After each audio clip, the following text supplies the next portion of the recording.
This is a Cincy fan talking with LP. You can catch me on Twitter. That's a Cincy fan talking. You say it like it sounds, just leave off the G.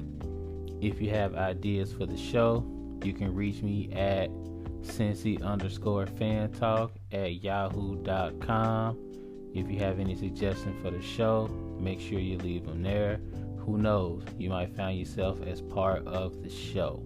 Any feedback would be definitely appreciated. And also, make sure you hit the Linktree page that's on my Twitter. Make sure you click on that. You can find all the different ways to contact me there. Enjoy the show.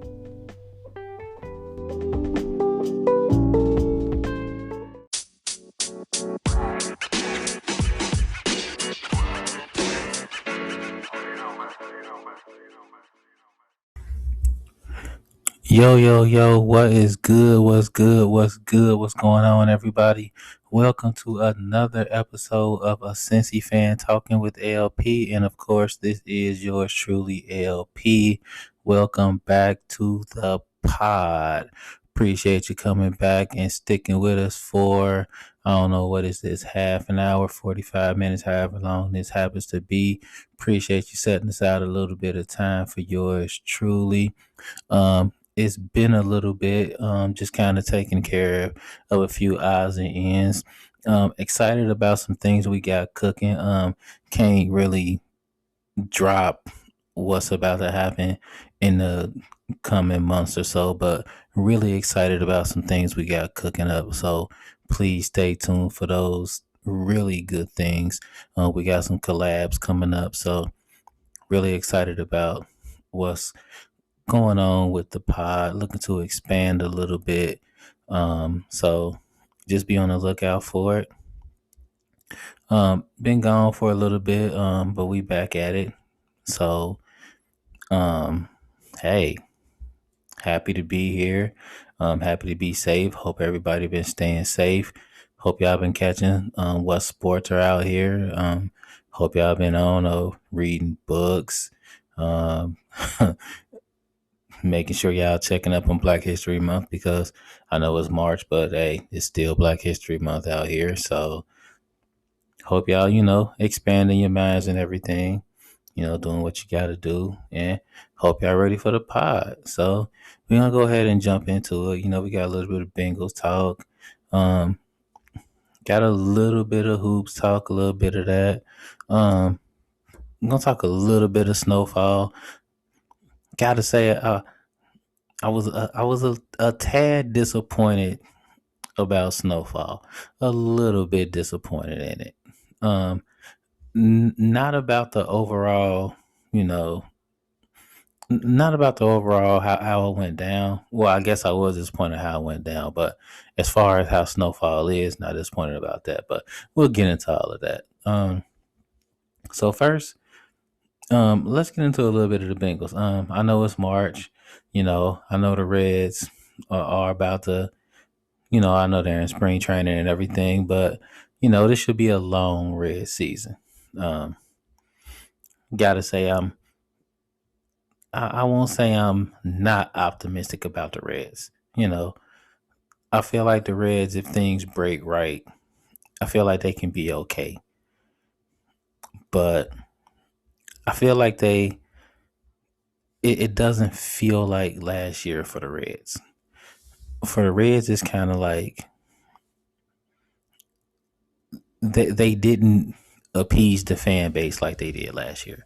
Last year it was like, we went out and got some guys, Trevor Bauer was here, they got Nick, and it's kind of like ready to do some things. They started off slow, ended off hot, everybody was sad, flamed out in the playoffs.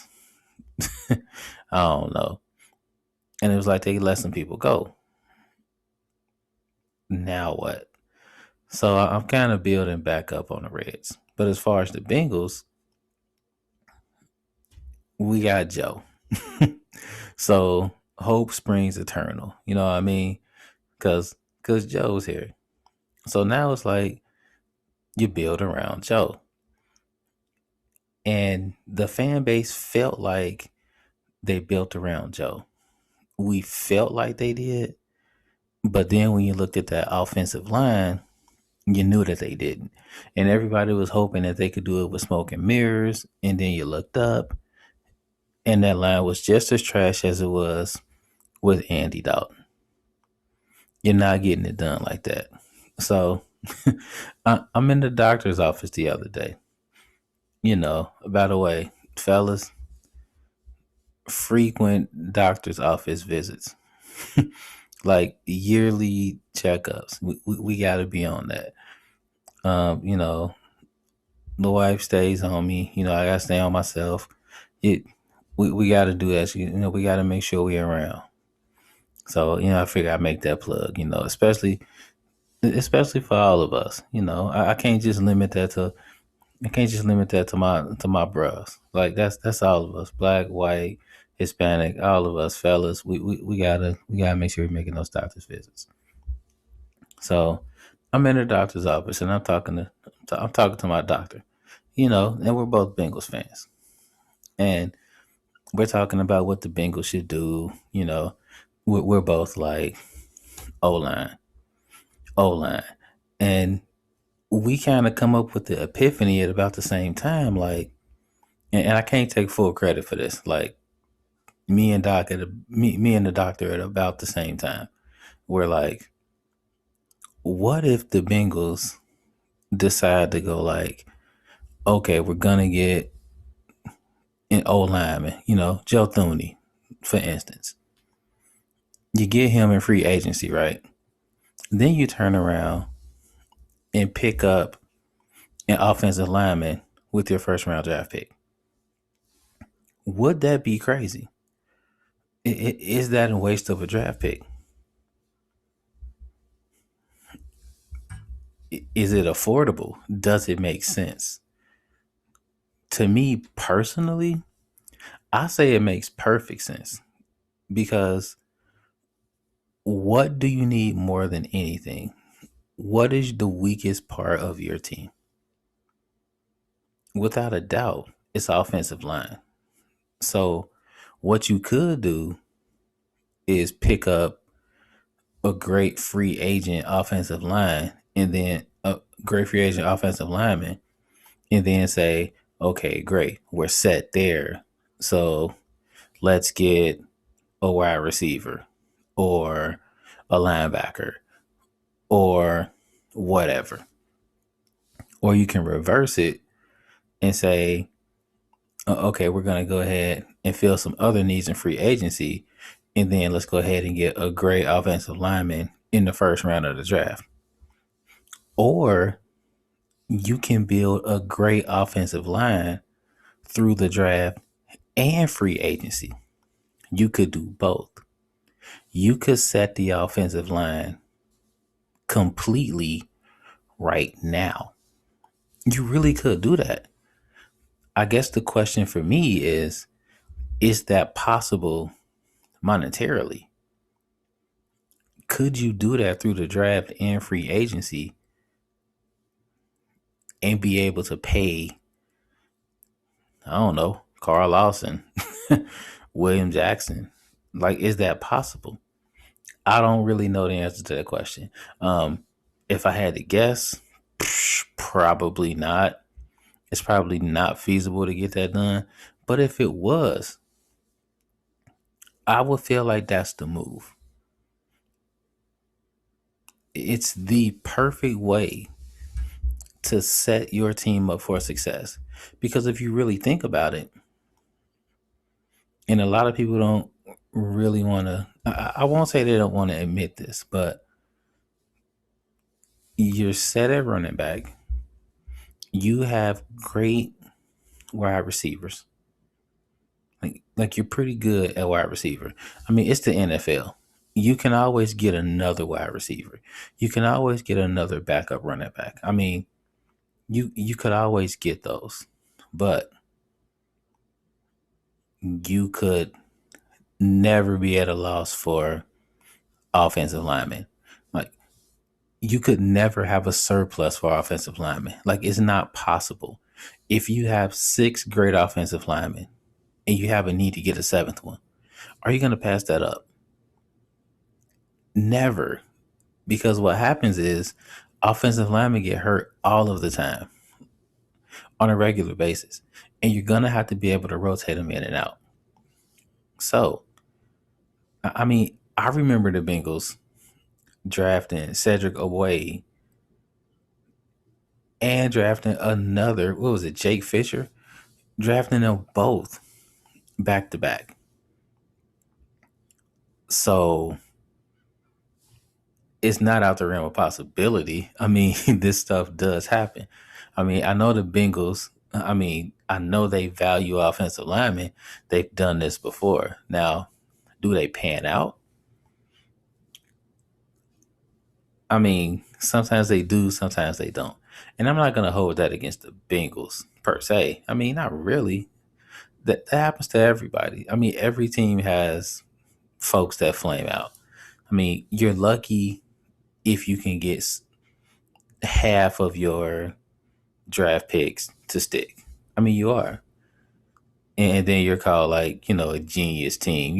The Patriots are geniuses because they get their draft picks to stick. I mean, it's more luck than anything. I mean, the whole draft is a crapshoot. I mean, it is. You're looking at the players and you're going like, oh, this guy's a can't miss draft pick. Are they really?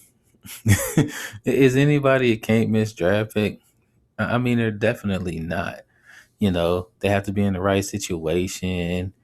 They can't get hurt. The people in front of them, they can't play as well, so the other folks can get playing time. I mean, there's a lot that goes into a draft pick performing.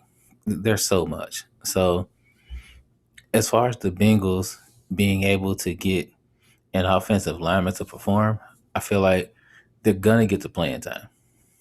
I feel like that's a no brainer. The playing time is gonna be there. It's really gonna be about the Bengals giving whatever offensive lineman they draft, giving those offensive linemen the time to mature into great players, and not just pulling them at the first sign of trouble, which is going to be tough because you're protecting Joe Burrow. And if there's trouble, you're going to want to get them out of there quick because you're protecting Joe, and you're not going to want to get Joe hurt again. So that's going to be a tough call, which is why getting somebody in free agency might be the best move. It'll be somebody that's, battle tested, and they're just ready to play.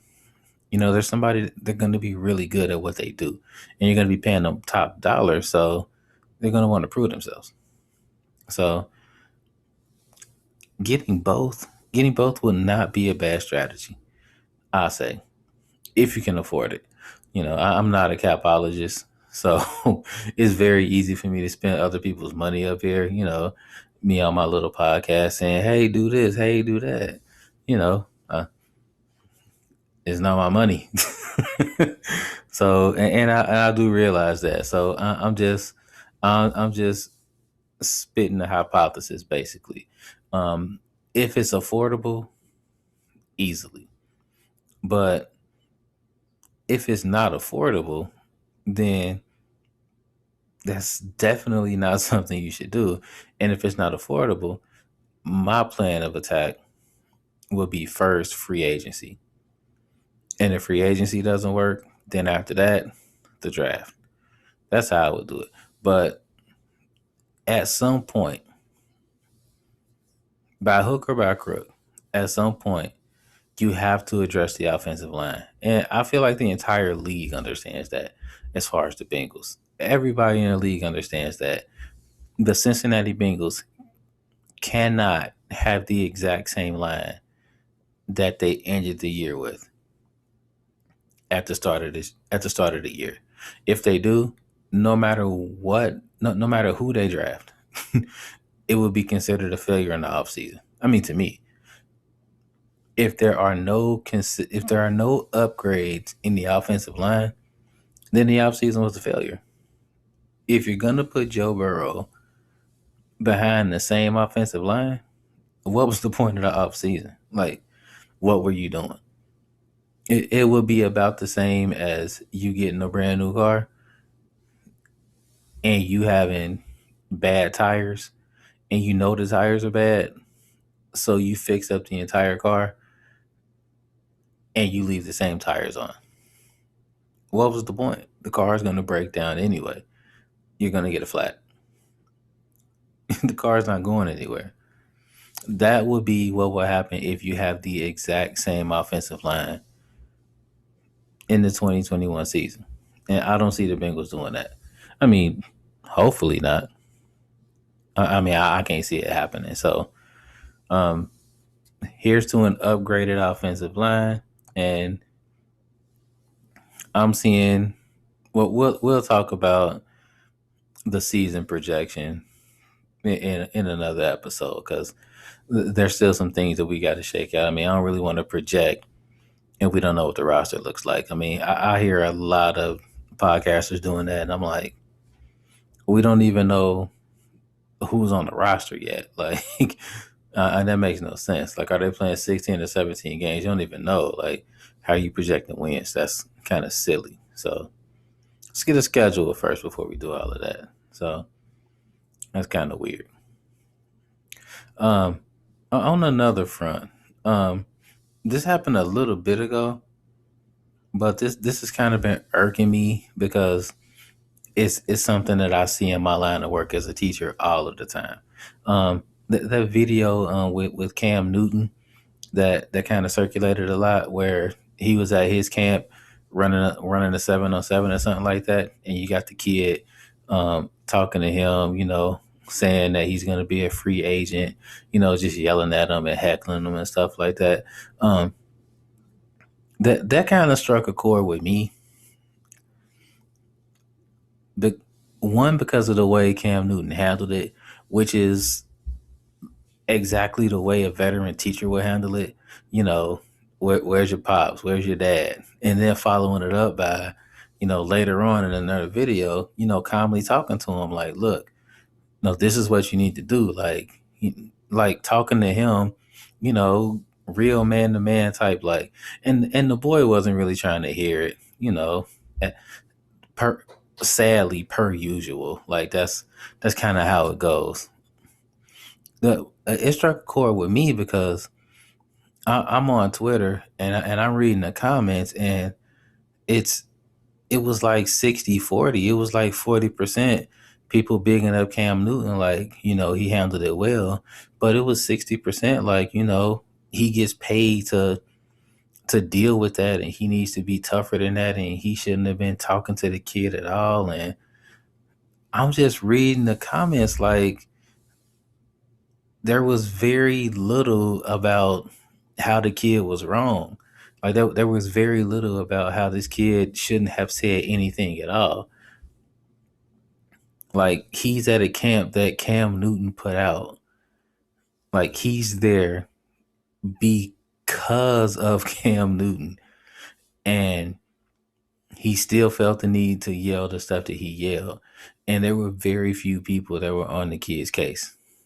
And honestly, that's par for the course. Like, there's this thing in society, and honestly, the kids get it from the adults, where they feel like that they can talk not just to adults, not just to pro athletes, not just to teachers, but to pretty much anybody, any way that they feel, because they paid to be there, because they paid to be in the store, or because they're standing in line, or because they have a ticket. Like their money gives them a reason to talk the way that they're talking. Like it's the weirdest, most ridiculous thing to me. And I see it so much, and I see it from the adults. And at some point, you're gonna see it from the kids. And I read a comment from somebody that was saying, like, from a lot of people actually saying, like, these kids are entitled and these kids are like soft and stuff like that. And I'm like, you can call them that, and sometimes it's true, but they get it from somewhere. Like, these kids aren't just quote unquote soft because I don't know, like, they're not just soft because they just came up being soft. Like, it just didn't happen out of thin air. Like, that's learned behavior. Like, that's enabled behavior. And I can just be brutally honest and tell you, like, I see where it comes from all of the time. Like you can see it coming. I mean, if you're a parent, you kind of know what I'm talking about. I mean, if you're an adult and you've dealt with other people's children in any line of work, you kind of know what I'm talking about. And you don't really have to be a teacher to understand that. And I feel like that was the most frustrating thing about watching that video. Like, not only watching the kid talking to Cam Newton, but watching all the other adults in real time. Not because I don't want anybody talking bad about the kid, but just watching all of the comments disrespecting Cam Newton for talking to the kid. And it was just crazy to me. Like, what did Cam Newton do wrong besides say, hey, go get your dad, go get your dad? Like, why are you talking to me? Go get your dad. I mean, okay, so he should have just walked away. But the kid should not have said anything at all. Like, there's no place for a kid to talk to an adult like that. At an event that guy sponsored. And you can see coaches towards the end kind of pulling the kids to the side, like, look, man, like, because at some point you got to understand that kid is not just a representative of himself. And I don't think a lot of kids or a lot of adults understand that. When you put the kids out here and the kids are doing and saying certain things, they're not just representing themselves. They're representatives of the adults around them until they get to a certain age. The older they get, the less they represent their moms and their dads, and the more they represent just themselves. But until they hit a certain age, they're representing mom, they're representing dad, they're representing coaches. Like, that's what they're doing. That's why when you're seeing these middle school coaches, when you're seeing them just kind of go ape when these kids are just talking crazy on the sidelines and stuff, that's why they're doing that. Because a lot of these middle school coaches are understanding they're not just representing themselves. When they're wearing those jerseys, they're representing the coach as well. And when they're talking crazy on the sidelines, and when they're pushing people on the court and tripping people on the court and talking reckless, they're representing the coach. They're making people think that that coach actually teaches that. And if it's me, I'm like, hey, look, man, you gotta sit down. Like, you can't play for me talking like that or acting like that or being like that. Like, you can't play for me. Okay, maybe we take a L tonight. Like, maybe we do, but I'd rather take this L tonight than have somebody think that I want to win so bad that I let you play talking to people like that or playing like that or acting like that. I would I would rather just take a loss. Like, I really would. And I know there's a lot of coaches like that. I've coached against a lot of coaches like that. Like I remember playing a game against a team. This is like eighth grade basketball. We played against a team. Um, 2 minutes into the game, I'm like, yeah, we're about to lose. They had this one little guy on the court. He was just amazing. He was just coming down the court, just pulling threes. It was crazy. But he was a hothead, and he's just shooting the ball, talking mess before the ball goes in the hoop, and the coach pulled him at the end of the first quarter, just pulled him, and they were up like 10 points. Pulled him. He didn't see the court for the rest of the game, and we ended up winning the game. And the coaches, the little guys, livid, and the fans on their side, they're upset. Um, we're looking like, I hope they don't put him back on the court. But I understood completely why he wasn't going to play again. Like, I got it. And the players on my team, they were kind of looking like they understood it completely. After the game, I talked to the coach, and the coach was like, man, you know what happened? And I'm like, coach, say no more. I'm like, say no more, coach. I get it. I understand it completely. And he is like, man, you know. I'm like, yep, I know. And we had a little laugh. I still got the coach's number. Like, we talk every now and again. Like, he's a really good guy. But I understood exactly what happened in that moment. He would have got the win. Like, we joke about it every now and again. But he had to prove a point. Respect goes a long way. I mean, it really does. Sometimes you have to do that. And just watching that video, it kind of brought everything full circle. And I just don't think adults understand that enough. And if the adults don't understand that enough, I don't think the kids are gonna get it enough, because the kids, they feed off of what adults do, and they watch us. Like, they act like they don't. They pretend like they don't care what we do, or they don't care what we say. They don't listen to us. Like, whatever, we're old.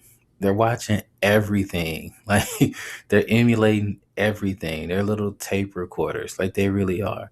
So when you see them doing stuff like he did on that video, and you hear them with the behavior and stuff like that, like, unfortunately, that's kind of sort of us. That's kind of sort of adults. Like, it really is. So when you hear people say, oh, these kids today, I mean, yes, it is these kids today a little bit, but you also got to look at the parents around them, because they're not just getting it from the clear blue sky. They're not. Like, it's not happening that way. It does not work that way. And this isn't a dump on, like, parents. It's not. This is more like, if you look in the stands during the game, like, you'll hear Bengals fans complain about this all of the time. Like, you'll hear most fans complain about this in their cities all of the time. Like, it's it's kind of sad, but it's very, very true. The the fan behavior, and if we wanted to stop, and if we don't want our kids to behave that way, it's something that we have to check amongst ourselves. So, I mean, all of that is kind of what I thought when I saw that video, and especially when I started reading all of the comments, because a lot of us are real live enablers. I mean, and plus, I mean, if you want to really dump on an athlete, what better place than Twitter, right? The one place where you can pretty much say all types of reckless stuff and hide behind an egg. You gotta hate it, right? So, we'll be right back. We'll take a quick break. This is Cincy Fan talking with LP. See you in a second.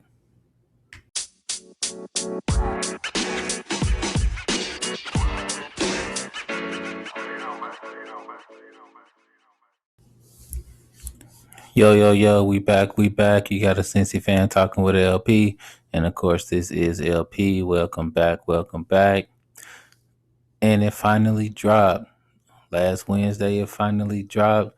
That season premiere of Snowfall finally dropped. Been waiting for it since forever. The pandemic tried to stop it. Couldn't stop it. We finally got it. Been telling y'all about it for the longest. Been trying to prime y'all for it. Been trying to get people on it. Been tweeting it, retweeting it since forever. And then it dropped. And I was like watching it with anger in my heart. Like I'm watching it with anger. I, I'm like, I can't believe what's happening.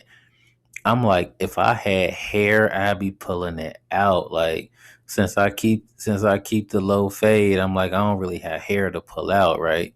But if I did, it would be gone, y'all. Like, for real, no lie. And this is where I'm coming from with it.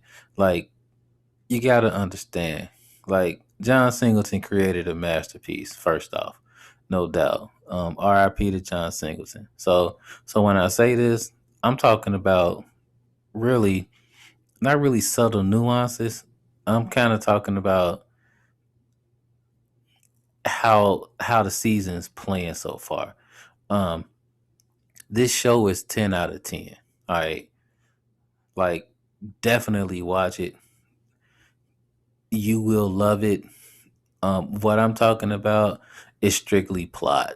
All right, I'm talking more plot and how the characters are behaving. All right, I'm talking more storyline and what I'm upset about in the storyline. All right, let me make that clear. As far as how everything's going, as far as the acting, as far as like the drama, like it's on point. Like it's 5 stars. You don't have to worry about that at all. If you haven't seen it, see it. It's on Hulu. It's on FX. Um, I would say definitely binge seasons 1 through 3 before watching season 4. I would say definitely do that because it'll help you with the context. All right, it'll help you understand why I'm so pissed off. All right, I'm really pissed off with one character more than anything because everybody else they're kind of playing their part really well, and he's playing his part extremely well, like he always does. Um, I'm upset with how he moving. Like, what is this man doing? So, oh, yeah, spoilers. So, like, if you haven't seen it and you want to see it, um, watch it, then come back. All right. So I'm just saying, like, heavy spoilers. Uh, I'm on that. I'll even put that in the description. This spoiler time. So basically, Franklin, the one of the main characters in the series, Franklin, his main, I would say his main superpower per se is the fact that he's been able to slip out of danger for the first 3 seasons. Like that's his thing. Just when you think he's done for, he finds a way to slip out of the most precarious positions. Not sure how he does it, but he's been in some sticky situations and he finds a way to get out and thrive. Season 1, he was in some amazingly ridiculous spots. Same with season 2.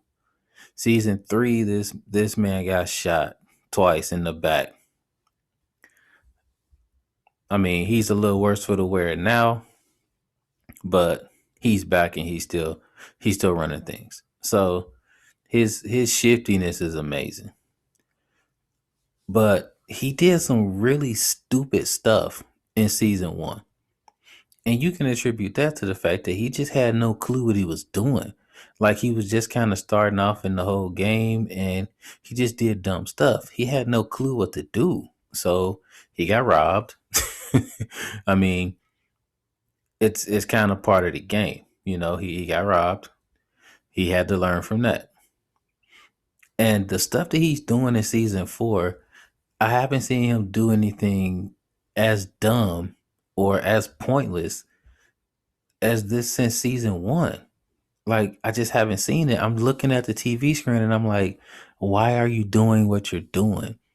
So, in the beginning of this season, in the first episode, to make a long story short, um, two of the guys that he's selling drugs to, they're in like this big gang war. And it's the 80s and it's in Los Angeles, which is basically the recipe for a gang war. And he's in business with both of these guys. So since they're warring with each other, he decides to take sides with one of the gang members and help them take out the other gang member. Of course, it doesn't work out, and now he's on the run. And I'm looking at the screen and I'm like, why are you taking sides at all? I mean, worst case scenario, one gang eliminates the other. You completely stay out of it. You're good. The worst thing you do in this scenario is put yourself in it. That's just horrible for business. Like, what are you doing? And I'm just looking at the screen like, I'm sure you learned enough in the first 3 seasons to understand that this is not smart. And of course, he's like, it's not good for business with them fighting each other. You figure you take out one, the other one's standing, and you'll just do business with that one. But it's really not your place to end the war. I feel like, and I tweeted this a lot, especially in the second season. I feel like either Franklin is really, really smart or really, really egotistic. And he thinks he's too smart. And it's really hard to tell which one sometimes. Like, is he so smart that he gets to drop on everybody? Or does he think that he's too smart and it's going to come back to bite him in the butt? I feel like this season is going to tell us which one is which. But I'm just thinking, like, what are you doing? Like, stop. Leave it alone. Like, learn how to mind your own business. I mean, the smartest people, they just mind their own business. They just lay low and they collect. He's not doing that. Like, he really did that in the first couple seasons. He just minded his own business, and now he's not. He's trying to expand and take everything, and I really don't think that's going to work out for him. Um, but we'll see. I mean, like I said before, his biggest superpower is the fact that just when you think he's down, he finds a way to completely shift, and boom, he's back and he's better than he was before. And you're looking like, how in the world did he do that? And I think that's why people gravitate to his character, because he uses his brain. Like he's not one of those characters that uses a lot of muscle. He kind of uses other people for that. Like, he's not super flashy, but he uses his brain really well, and he uses it to get out of tough positions more so than any other characters in other shows. Like, he really uses his brain well, and I think people really like that. He's a different type of protagonist. If you can say he's a protagonist, I honestly don't think there's a protagonist in this entire show. Like, I feel like there's a bunch of antagonists, which is the beauty of this show. I mean, everybody seems like they're evil. Everybody seems like they're good at the same time. So, I mean, it'll be interesting to see what happens in the third episode, which will drop on Wednesday. It'll be interesting to see how it goes. There's some really standout actors and actresses in this. I guess people say there are not a lot of A-list actors and actresses on here. I feel like this show will definitely change that. So give it a watch. I'll basically be running what down what happens each episode. So I mean, I've been really hyped up about it. Um, check it out.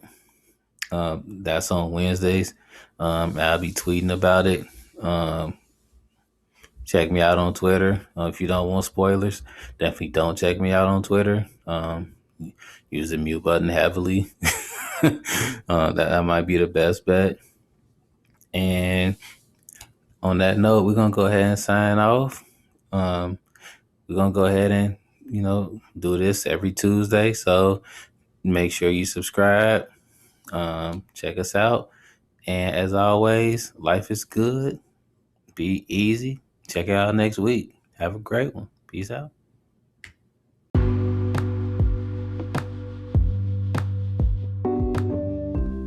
If you're not ready for the conversation to end, I'm not either. Make sure to catch me on Twitter. That's a Cincy fan talking. Leave off the G at the end of it, and we can keep the conversation going. Also, don't be afraid to hit that subscribe button so you can catch the next episodes. The episodes will drop every Tuesday. If there's a change in that, I'll make sure to let you know. Appreciate the support. As always, life is good.